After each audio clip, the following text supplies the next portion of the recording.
Hi everybody, my name is Eli. I'm Jason. I'm Kate. I'm Jaden. And we are the Yahoo and Torah YouTube channel. And we thank you guys very, very much for hanging out with us and being part of our little family. We love you guys very, very much, and we appreciate you, everybody who's out there. And it is another wonderful day that our Creator has made, and let us rejoice and be glad in it. And, well, we're still alive, fellas. We're still alive. It's another day, and every single day we must praise our Creator that He has given us the air that we are able to breathe, that He has allowed our hearts to tick a little bit longer, that He has allowed us to have another night of restful dreams. Have you guys had any dreams? Did you guys have any dreams last night? I did not remember anything. I think I did, but I don't remember what it was. Talk not into your hand. Maybe talk into the mic. That would be helpful. What's the craziest dream that you guys think you've had? What's something crazy that is? Anyone have anything that you can remember? Which is kind of funny because those are the kind of things about dreams that. Number one is, where do we go exactly? Who creates the storylines that we dream?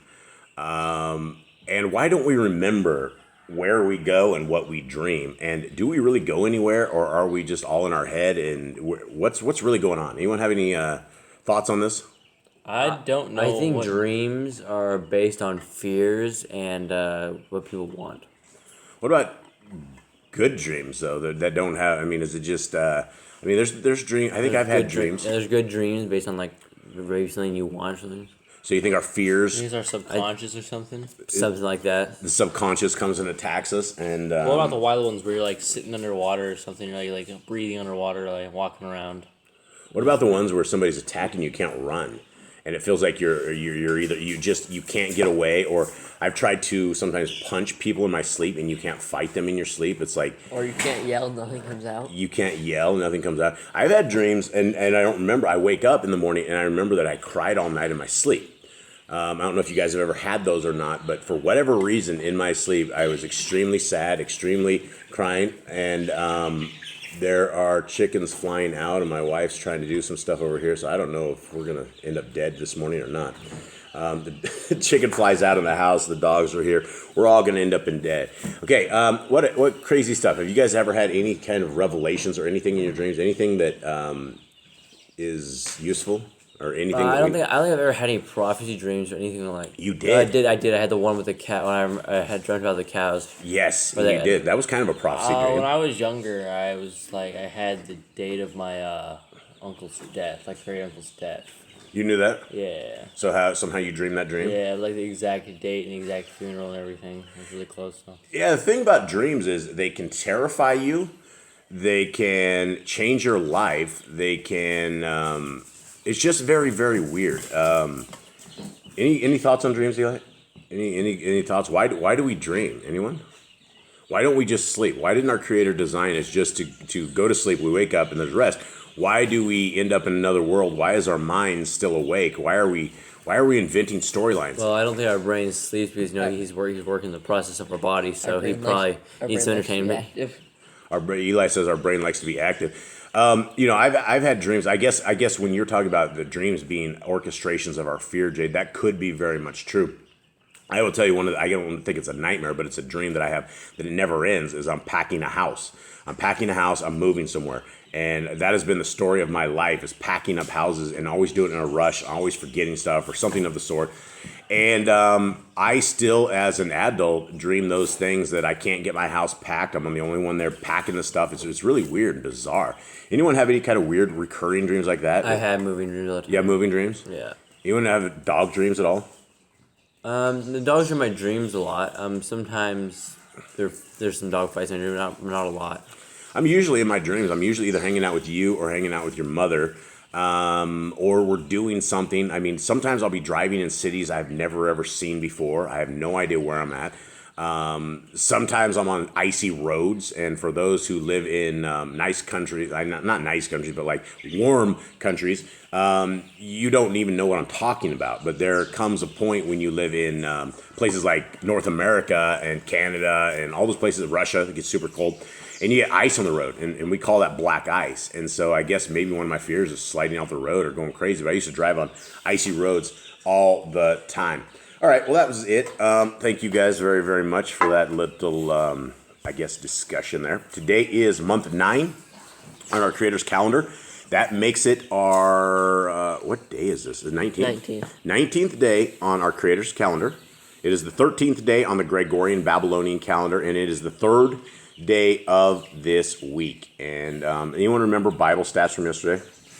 Remember how many we had that we gave out yesterday? I think you said it was 12 or 17. I can't remember what it was. But anyway, today's Bible stats of downloads is 189 of one and 17 of the other.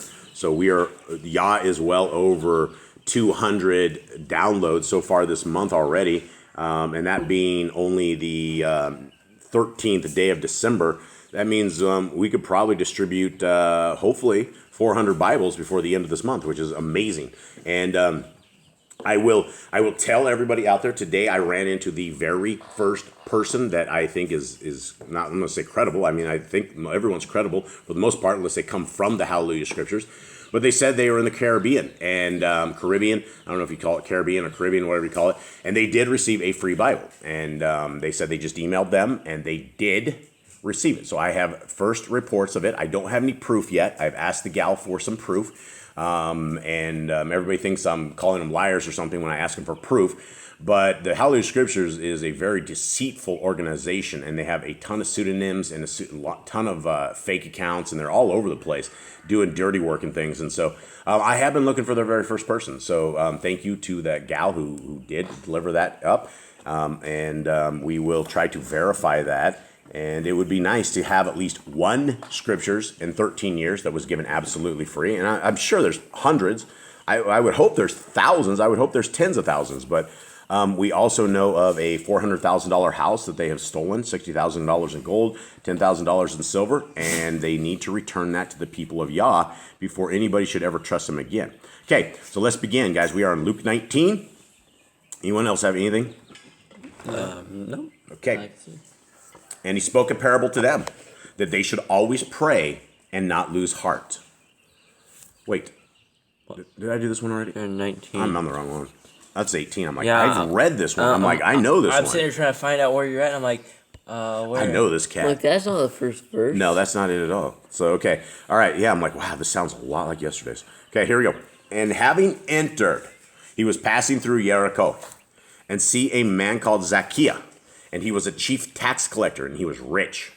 And he was seeking to see who Yahushua was, but was unable because of the crowd, for he was small in stature.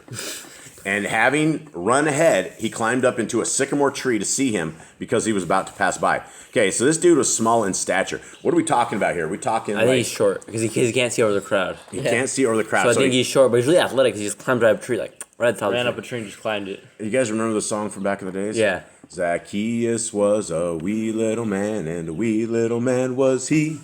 He climbed up in a sycamore tree, for the Lord he wanted to see. Zacchaeus, you come down. That's I can't remember the rest of the song, but that's how it went, something of the sort. So are we to say he was, and I'm not saying this derogatory, because we love our midget friends as well, but is he a tiny person? I don't know. Small in stature? I think he's just shorter than And average. I said, but because he was short. He was short, so that could be. I think he's just shorter than. I think the average height back then was like 5'5", 5'7". How would you know that? Somebody said that once. I don't Who remember. said that? Something about How that, would we know? the Roman, the days like the Romans. They were like they were five- around back then. Who? Whoever said that. We just got taller as generations went on. Could be. I think every the Asian folks, they're really shorter folks. The whiter folks are really tall folks. It depends upon whatever our build is. Yeah, our genome is built at. So, all right, let's continue on. He was small in stature. All right, come on, Zacchaeus. And having run ahead, he climbed up into a sycamore tree to see him, because he was about to pass by. And as Yahushua came to the place, he looked up and saw him and said to him, Zacchaeus, hurry and come down, for I have to stay at your house today. And he hurried and came down and received him rejoicing. That's kind of amazing, right? So this little feller is sitting there, and he's up in this tree, and all of a sudden the guy he's trying to see comes up, and he goes, Zacchaeus, come down. I'm coming to your house today. I wonder if he was shocked they knew his name. He just knew who he was. Maybe he's just been to his tax office before. I don't know. He was a rich tax collector. They all knew who Zacchaeus was. Okay. Zacchaeus stood up and said to the Adon, Look, Adonai, I give half of my possessions to the poor. And if I have taken whatever from anyone by false accusation, I repay fourfold. And Yahushua said to him, Today deliverance has come to this house, since he also is a son of Abraham. For the Ben of Adam has come to seek and to save what was lost. And as they were hearing this, he spoke another parable, because he was near Jerusalem, and they thought the reign of Elohim was about to be manifested straight away. Okay, they all thought the reign of Elohim was about to be manifested They all right away. thought he was about to come rain down fire and like overthrowing the The Romans. king is here, right? The king is here. Everybody thought the king is here. We're going to get out of this Roman control. We're going to get out of this world that we're in. And they did not realize what the reign of Elohim really was exactly. 12. He therefore said, A certain nobleman went to a distant country to receive for himself a rain and to return. And calling 10 of his servants, he gave them 10 minas and said to them, Trade until I come. Okay, so he gave 10 of his servants. This is what's interesting. He gave 10 of his servants 10 minas. But I think it only talks about 3 of them. So let's continue. But his subjects were hating him and sent a delegation after him to say, We do not want this one to reign over us. And it came to be when he came back, having received the rain, that he sent for these servants to whom he had given the silver, in order to know what each had gained by trading. Excuse me. 16. And the first came, saying, Master, your mina has earned 10 minas. And he said to him, Well done, good servant, because you were trustworthy in very little, have authority over 10 cities. Sorry for the dogs. That's just what they do. And the second came, saying, Master, your mina has earned 5 minas. And he said to him, And you be over 5 cities. And another came, saying, Master, here is your mina, which I have laid up in a handkerchief. Which I have kept laid up or laid up? Which I have kept laid up in a handkerchief. Is that right? Is that right? Yeah. Okay, yep, my bad. I just got one hand on the dogs. Miss Nicole is trying to stop the other dogs from going crazy. And here we go.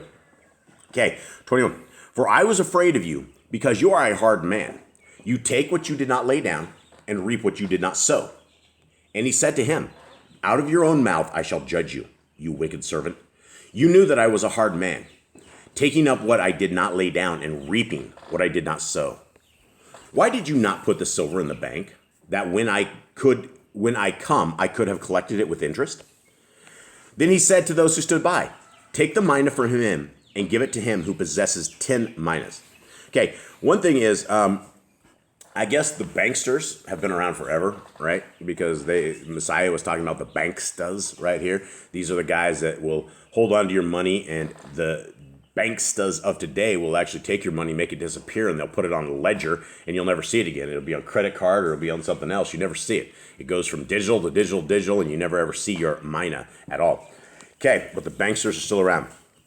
Okay, so he took away the one from the one, and he gave it to the one with the 10. But what about the other 10 people? Right? I don't know. They probably made a little bit or something. They probably Stole it and took off with the money. 25. There's only 3 of them left. Yeah, there's only 3 left. The other 7 stole it and took off. I with the brought guys. you back 10 coins. Look, the master just gave me 10, whatever. What do they call this? Minus? Minus, yeah, It's a 3-month wage. 3-month wage? Wow. per minute or for 10 Just minutes. grabbed it and ran. So dude just got 10 of them, so he got 30 months of wages. Almost 3 years of wages. They- Said 100 days wage for 20. It was like basically $20. Half these people are already in Greece right now. They're already gone, partying up in Greece.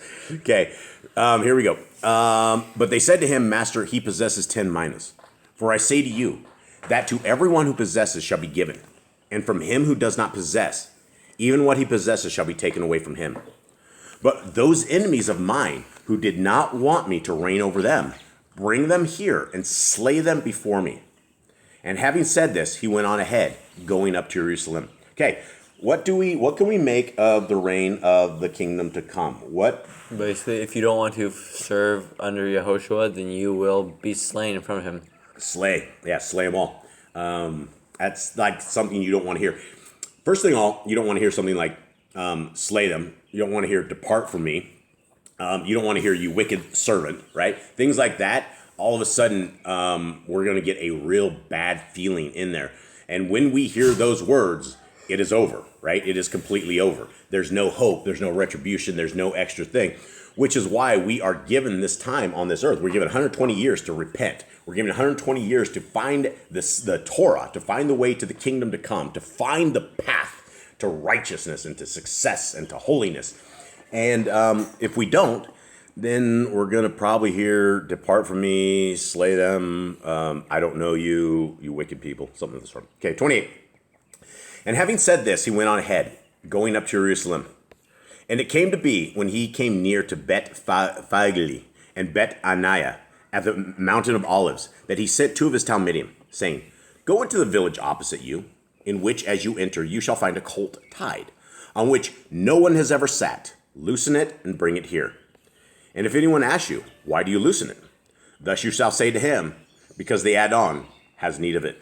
All right, what are we getting here, guys? You think a messenger came to the dude that owned the donkey first? And it's like, hey, there's going to be a great miracles happening. This is your savior needs a donkey. And the guy's like, oh, okay, that's no problem. Or do you think that this dude just gave up his donkey? This dude was just so nice, he just gave up his donkey. He's like, hey, I need a donkey. The dude just untied his donkey and ran away. Yeah, well, we know that donkeys are expensive, right? Number one is people that have stuff, you're not going to unloose it. Hey, go ahead, take off. Especially a guy you don't know, right? A guy's going to take off of your horse or donkey. You'll never see him again, right?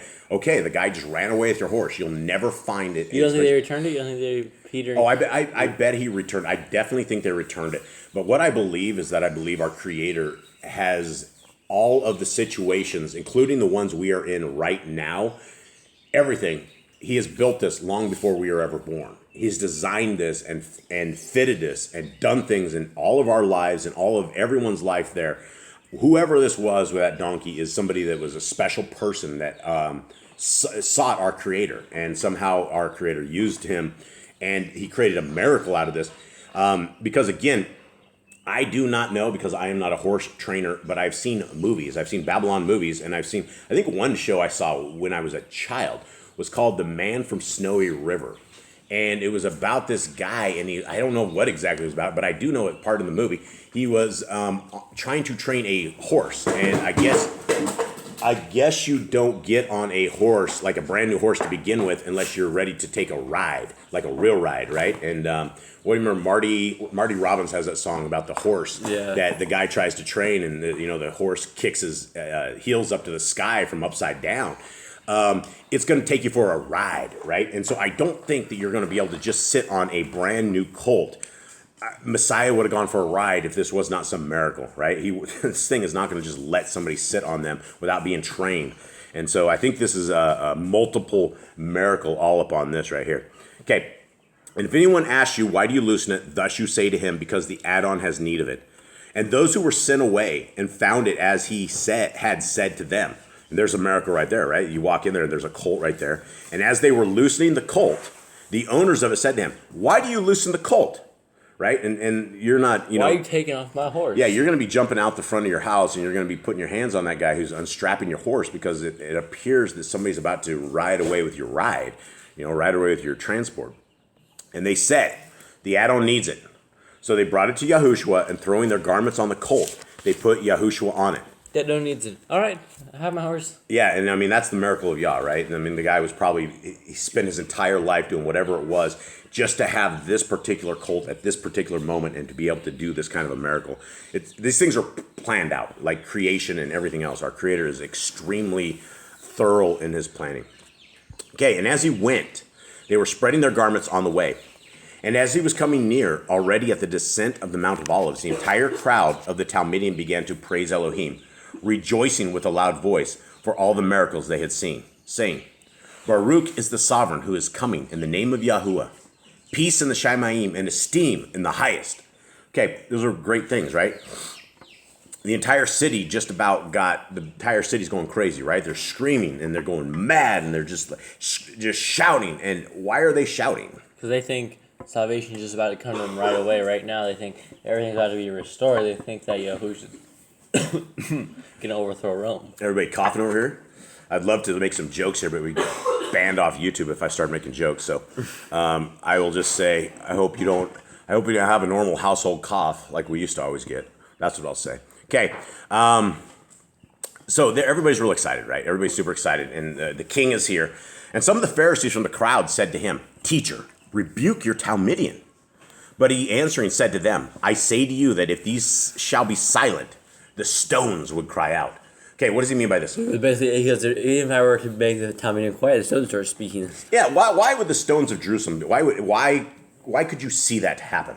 Because the word needs to be preached. No, because Jerusalem is Yah's holy city, right? Oh, okay. That is the city of that's the city he loves. For whatever reason, he loves Jerusalem, and they've always laid waste to it. But Jerusalem is Yah's place, and so if the people weren't screaming for their king, the stones would cry out, and I believe they would. 41. And as he came near, he saw the city and wept over it, saying, If you only knew even today these for your peace, but now they are hidden from your eyes. Okay, what does that mean? What's that saying? If you only knew even today these for your peace, I guess does he want the city to know peace? No, NIV says, if even you, had only known on this day what would bring you peace, but now it is hidden from your eyes. So, it's him. He's talking about him. Yeah, because he's like, if you knew what true salvation was, because they're like, here, you're going to save us, Yeah. praise be, and everything. He's like, you guys your guys' minds aren't in the right spot. You don't know what true salvation is. Yeah, and if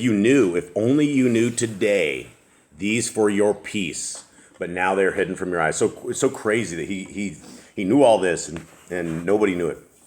43. Because days shall come upon you when your enemies shall build a rampart around you and surround you and press you on all sides. Do you guys know what a rampart is? What does your guys say on the other one? The enemies will build an embankment, and the king says the enemies shall cast a trench about thee. Now, this has already happened, right? This happened in 70 AD. The entire Jerusalem was taken over. They basically what they did is they got everybody into Jerusalem during a holy feast. Right? They got everybody in. They didn't say a word. Nobody knew what was going on. So everybody came to Jerusalem, and then they surrounded the outside, locked everybody in there, and then they starved everybody to death. Literally starved them to death. The women were eating their children. This was the abomination of desolation that was talked about in Jeremiah. This was when basically if you were in Jerusalem, you should have run for your life. If you're on the rooftop, get the heck out of there. You're going to die. And that was what these were all about. A lot of people have put that to prophecies of today, but it doesn't need to happen. It's already the abomination of desolation already happened when they sacrificed pigs in 70 AD under Antiochus IV. Okay, because days shall come upon you when your enemies shall build a rampart around you and surround you and press you on all sides and dash you to the ground and your children within you. And they shall not leave in you one stone upon another, because you did not know the time of your visitation, right? They did not know the time of their visitation. They should not have been there, right? Because they were about to be raided, and the people that had eyes to see and ears to hear, they had Messiah Yahushua right here, and if everyone believed it, they would have figured this out, but most didn't. 45. And having entered into the Mikdash, he began to drive out those selling and buying in it, saying to them, it has been written, my house is a house of prayer, but you have made it a den of robbers. So this is a huge thing, right? This is for anybody that is doing evil in the name of Yah, right? This is anybody that's doing in the name of Yah. It doesn't matter if you're selling pigeons to the people who need sacrifices. It doesn't matter if you're selling Bibles and ripping off the orphans, widows, and lepers. It doesn't matter what you're doing. It matters that you're doing it in the name of our Creator, and you can't be doing stuff like this. You made it a den of robbers, everything. And we can't have the word of Yah being a den of robbers. It's not right. 47. And he was teaching daily in the Mikdash. But the chief Kohanim and the scribes and the leaders of the people were seeking to destroy him. But they did not find what they might do, for all the people were hanging upon him, listening. All right, well, that's it. You guys can tell from where we're at in these chapters where we're going with these. We're almost the end of Luke. It is almost the end of Luke, and I really don't like the ends of Matthew, Mark, and Luke.